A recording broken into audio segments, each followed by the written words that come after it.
One of the most steadfast war opponents joins us here, Connecticut Senator Chris Dodd, Democratic presidential candidate and author, which we'll get to in a moment. Welcome. Well, thank you for having me. What can you and your party do to stop this president at this point? Well, I think we've got to speak with clarity on all of this. I don't want to get involved in the decision of what our missions are going to be here. That's the mission. If you're going to accept the fact there's a mission on the ground, trying to run that from the halls of Congress, I think, is dangerous. My view is, look, we ought to set a time certain for beginning redeployment and a time in which it's concluded, to do it safely and securely. I would advocate between now and the end of next April, 2.5 brigades a month, I'm told by planners, you could achieve. This has to come to an end, in my view. You can argue about the statistics on the surge. Did it create space? Didn't it create space?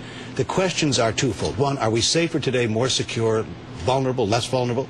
And are we going to get the Iraqis to come together and decide to be a nation state? The answer to both those questions is no. We're not safer. We're not more secure. And no matter what General Petraeus said yesterday and Ambassador Crocker, there's no indication the Iraqis are any closer to forming that kind of reconciliation necessary for them to survive. So in my view, it's time for us to pull our troops out of Iraq. That does not mean we disengage from the region or other, the things we can be doing there. But this idea that we're going to stay around in perpetuity almost is very troubling to me, and therefore I think we've got to be very clear about a date certain. How do you do it? If you're going to discuss defense spending next week, why not take that plunge and say, other than to keep them safe and assure their safe conduct home, we're not funding anything else for this war? Well, I'll be proposing exactly that. Now, I don't know how many votes I'm going to get here, and I suspect not going to be enough, certainly, to survive a presidential veto. But I think the absence of clarity, of trying to always find language here that will bring you 51 or 55, ends up inevitably sort of supporting the continuation of the mission. And so I'd much rather see us speak with clarity and certainty about this issue and offer the real opportunity, which I believe is the case, Keith, that if the Iraqis truly understand that our military presence in the middle of their civil war is coming to a close here, that may just be the incentive that's been missing here for them to decide religiously and politically to get together.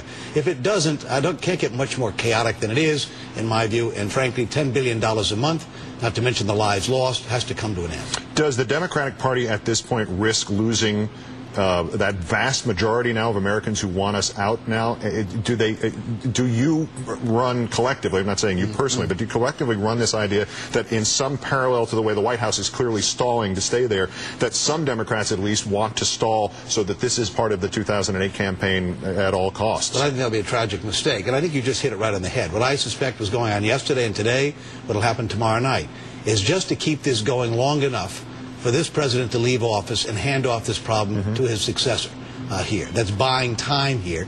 That's an awful price to pay for the people who lose their lives, come back permanently injured, not to mention draining our treasury. I don't know of anyone who believes that our military presence is going to resolve the civil conflict inside Iraq. And I come back to the fundamental question that every president must ask himself or herself. Are we safer? Are we more secure? How vulnerable are we? And I would argue that we're less safe, less secure, and far more vulnerable. We've turned Iraq into a petri dish for jihadists as a result of our presence there militarily. I have great respect for the military, the job they've done under the circumstances. But until we Democrats speak with clarity on this issue, I think we're going to hurt ourselves. I think we're going to be, in a sense, enabling the situation to persist. You're also defining who we are as a people. I mentioned your new book. Right. It would seem to have, at first blush, very little to do with the current political scene. Letters from Nuremberg, which is your father's correspondence with your mother while he was serving as the #2 prosecutor at the famous Nuremberg trials, the Nazi war criminal trials. But something left off page 23. Let me read this exactly. On the morning of December 13th, 1945, my father presented to the court an argument that has an eerie connection to the present. He charged the Nazis, among many other heinous crimes, with the apprehension of victims and their confinement without trial, often without charges, generally with no indication of the length of their detention. That rings with ominous resonance now, does it not?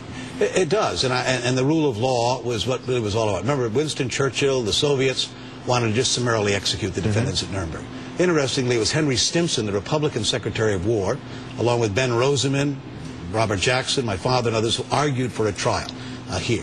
It was a great line of Robert Jackson's at the opening of that trial, in which he says, "Four great nations, flushed with victory, stung with injury, stayed the hand of vengeance by voluntarily submitting their captive enemies to the judgment of the rule of law, the greatest tribute that power ever paid to reason," in a sense. So despite the appetite for vengeance here, they had a trial and actually gave people an opportunity to present evidence in a case. It was the moral high ground, in a sense, for us, protecting that rule of law, and from which the architectures which really did so much to advance our interests and the interests of relative stability in the post-World War II period were created by that trial.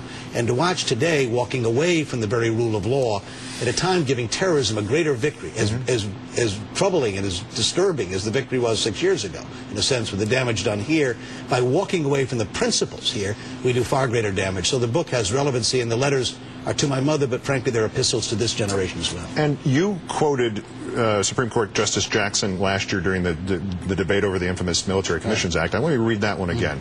He told that court, "We must never forget that the record on which we judge these defendants today is the record on which history will judge us tomorrow." This leads me to a question I think is asked a lot on the internet, but I've never seen it in print or on television or broadcast radio or any of these things. Do you think that there's a possibility that even if it's just by history, some of our leaders today might face in a courtroom or just by history a kind of Nuremberg trial for what has been done in the name of this country in the last 6 years? Well, I hope not. I'd hate to see it come to that, in a sense. And we've walked away, and we've now lately of opposing the International Criminal Court, the very institution that generation, that greatest generation, were the architects of. And so to be disassembling the very structures, in effect, which we created and served us so well, and those who embraced our values, to now walk away from that, the UN system, the Geneva Conventions, the whole issue of habeas corpus, in a sense, is really a great setback, and hence there's a reason right now to be standing up. I've been asked the question, what's the first thing you do on January 20th, 2009, if you're elected as president? The first thing is restore the Constitution, tragically. Senator Chris Dodd's new book, Letters from Nuremberg. It's a remarkable historical effort. It has remarkable relevance in our lives today.